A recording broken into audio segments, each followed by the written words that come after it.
Hello, everyone. I'm Jim Gordon. I'm the founder and executive director of the Center for Mind-Body Medicine, and I'm happy to be with you here today to talk a little bit about psychological trauma and how we deal with the triggers, the reminders of trauma that we may have had. Now, trauma is a Greek word and it means injury to the body, mind, or spirit. And it's going to come to all of us sooner or later in our lives. If not early in our life, then later as we deal with the inevitable frailty and losses of aging and dealing with our own death. Psychological trauma also comes to whole communities. And that's what happened on February 14th, 2018 with the shootings at Marjory Stoneman Douglas High School. Everyone in Broward County was affected. Not just the kids who were there in the classrooms at Stoneman Douglas, or the teachers there, or the people next door at West Glades Middle School, or the immediate community of Parkland.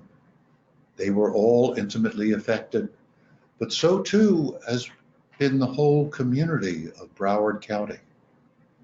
And that's what my colleagues and I from the Center for Mind-Body Medicine have learned over the last year and a couple of months as we've been working to bring our program of trauma healing to Broward County, working to bring a program of self-awareness, self-care, and group support to students, teachers, parents, therapists, and community members who in turn are bringing it to the whole community of Broward County.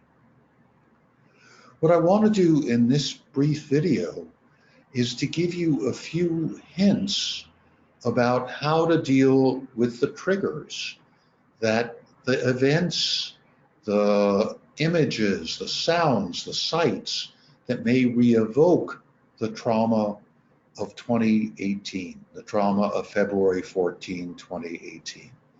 And I'm speaking to you today because of the upcoming July 4th celebrations with its inevitable noise from crowds and fireworks that may well bring up, at least in some of you, memories of the traumatic events of February 14, 2018.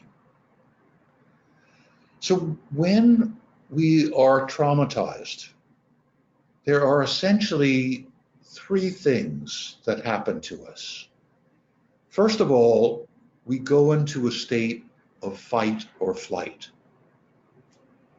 This is a state in which our heart begins to race, our blood pressure goes up, our big muscles get tense, and our digestion is suppressed.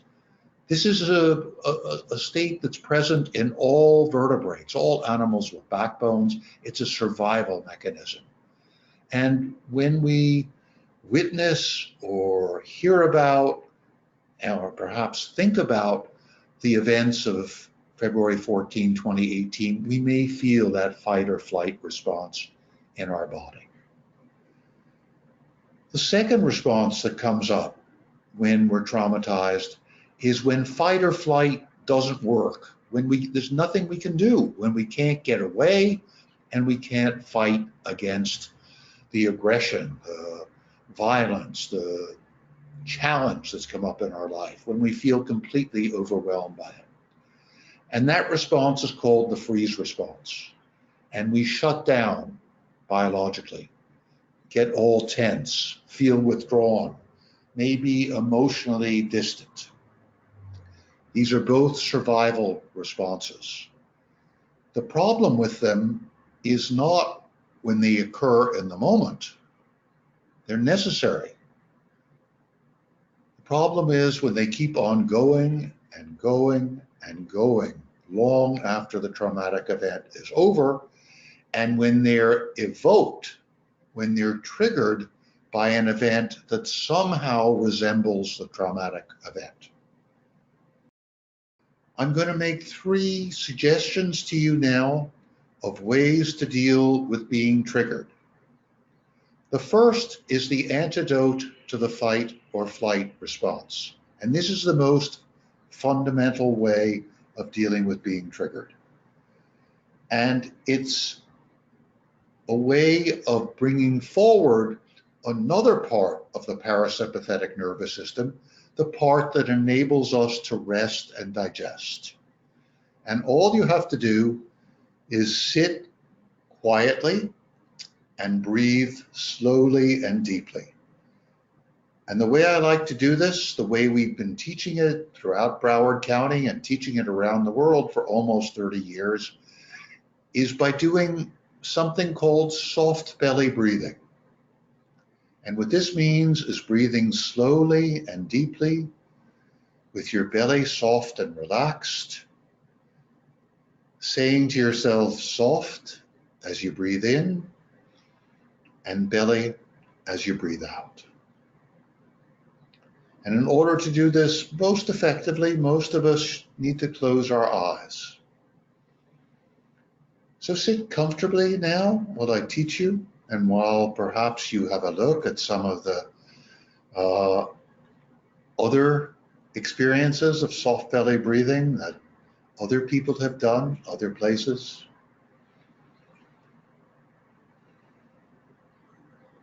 So you may want to watch them for a moment with your eyes open, breathing slowly and deeply in through your nose and out through your mouth with your belly soft and relaxed. Saying to yourself soft as you breathe in and belly as you breathe out.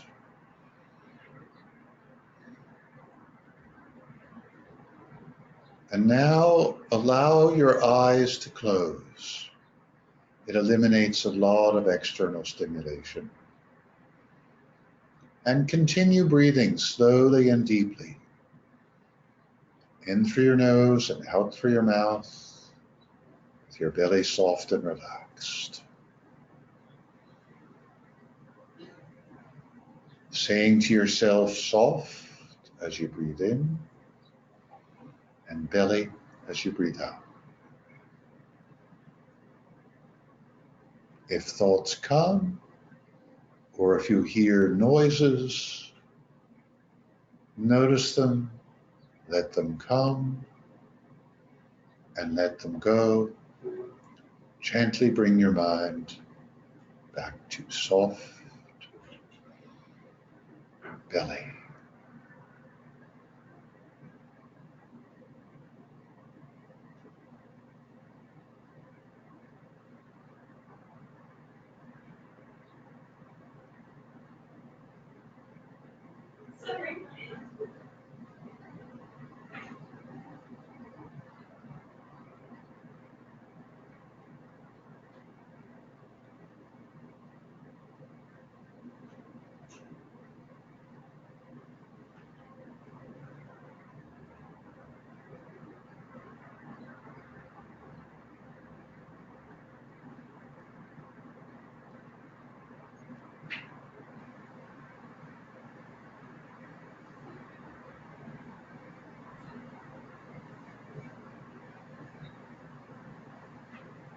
Okay, open your eyes and let your attention come back.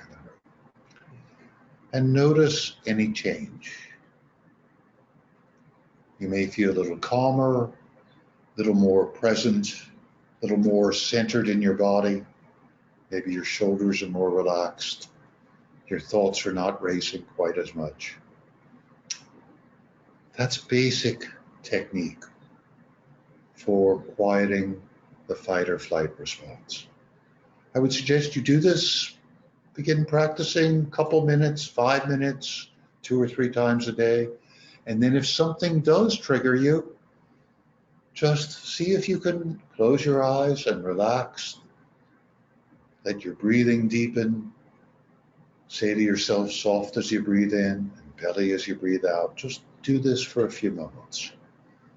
This is a basic way not only of dealing with the triggers, dealing with the loud noises or a frightening event that happens, but also promoting balance in your body and enhancing your capacity for responsiveness and resilience.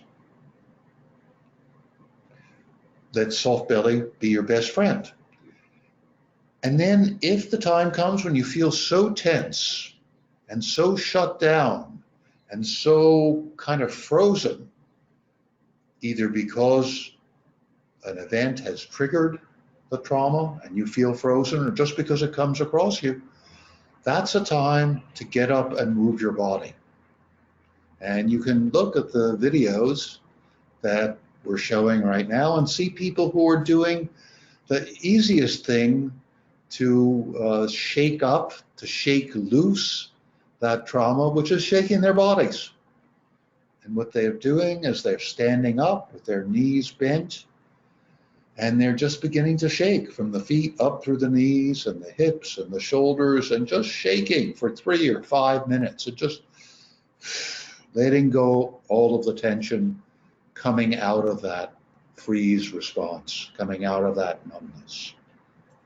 So this is a beautiful technique, a beautiful healing experiment that you can do with yourself. It's a great one to do every day if you're feeling tense. And then if the tension comes up, if the trauma feels overwhelming, this may be where you'd like to begin. Even before you do the soft belly breathing, you need to be so tense that, or so agitated, that you need to shake loose before you can sit quietly. And if for any reason the shaking doesn't appeal to you, or you can't do it, do something active physically. Move your body. Move it however it wants to move, or go for a walk, or if you're feeling angry, hit a punching bag or pound pillows. Get out that tension that you have. And third, talk about what's going on. All of us experience trauma. Any of us may be triggered by an event that reminds us of the trauma. So if that comes up, do the soft belly breathing, do the shaking, move your body, and then take a little time to share what's going on with somebody else. Tell them what's happening, somebody you trust, somebody you feel comfortable with. So this is the work that's we've been doing in Broward County for the last 14 or 15 months, sharing this approach as widely as we possibly can. And this video is both instruction in some of the techniques that we're teaching that you can use right now, and it's also an invitation to learn more about our Center for Mind-Body Medicine work in Broward County. And if you'd like to become connected with people who have been sponsored by the Children's Services Council, by the Broward County Public School System, to be trained in using this approach, not only these techniques that I've shared with you here, but many more. They've been trained to do this and to share those with all of you.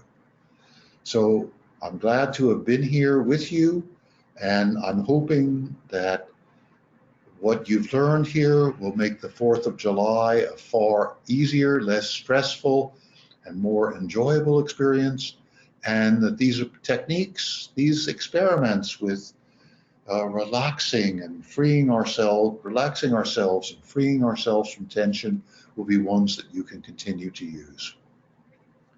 Goodbye for now.